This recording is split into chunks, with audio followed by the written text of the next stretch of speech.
Hello বন্ধুরা, চলে আসলাম তোমাদের সাথে নতুন একটা ভিডিও নিয়ে। আজকে বানাবো আলু দিয়ে ফুলকপির পকোড়া। ফুলকপিগুলো ভালো করে ধুয়ে কেটে নিয়েছি। এদিকে জল বসিয়ে দিয়েছি আগে থেকে, সামান্য নুন দিয়ে দিলাম। আর ফুলকপিগুলো ভালো করে ধুয়ে বসিয়ে দিব ভাপে। 5 মিনিট রাখবো ভাপে। 5 মিনিট রাখার পর, যেহেতু আমার ক্যামেরা ধরার লোক ছিল না, তাই নিজে নিজে একা একা ক্যামেরা ধরেছি। ভাপে বসিয়ে দিলাম 5 মিনিট। আর এদিকে দেখো, আগে থেকে আতপ চাল ভিজানো ছিল।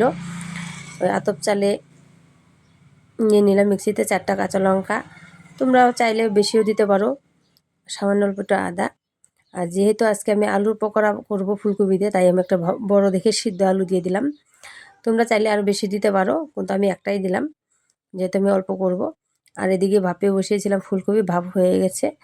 তো এখন নামিয়ে নিব ফুলকপিগুলো, জল ঝরিয়ে কড়াইটা ভালো করে ধুয়ে, পাইপ্যানটা ভালো করে ধুয়ে। এই দেখো, এদিকে মিক্সচার হয়ে গেছে আমার, কত সুন্দর হয়েছে দেখো।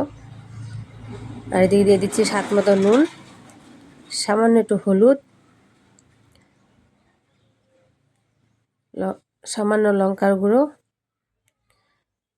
আর দিয়ে দিব একটু নিরামিষ মশলা। যেহেতু এটা কার্তিক মাস, আমরা নিরামিষ খাচ্ছি, এটা নিরামিষ মশলা দিয়ে দিচ্ছি।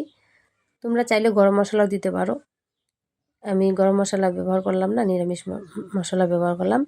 আর এদিকে দিয়ে দিলাম সাদা তেল। তোমরা কিন্তু চাইলে সরষের তেলও ব্যবহার করতে পারো, যেহেতু আমরা নিরামিষ খাচ্ছি তাই সাদা তেল ব্যবহার করলাম। সাদা তেলটাতেই ভালো হয়, তো তোমরা চাইলে সরষের তেলও ব্যবহার করতে পারো। ফুলকপিগুলো নিয়ে নিলাম, ভালো করে ফেটিয়ে নিয়েছি একসাথে মিক্স করে। এখন দিয়ে দিলাম ফুলকপিগুলো ভালো করে মেখে নিব। মেখে একটা একটা করে কড়াতে দিয়ে নিব, তাওয়ায় একটা একটা করে দিয়ে দিব। তেলটা গরম হয়ে গেছে, একটা একটা করে দিয়ে দিলাম। হালকা আছে, অল্প অল্প করে, মানে একটা একটা করে উল্টে নিব আর হালকা আঁচে দিব। যেহেতু ফুলকপিটা আগের থেকে ভালো করে সিদ্ধ হয়নি, হাফ বয়েল হয়েছে। এখানে এরকম করে ভাজবো যে ভাজতে ভাজতে সিদ্ধ হয়, তাই হালকা হালকা করে নেড়েচেড়ে দেখো কত সুন্দর হয়েছে।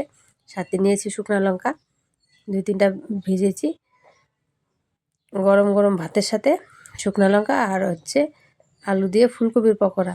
কেমন লাগলো আমার ভিডিওটা? ভালো লাগলে লাইক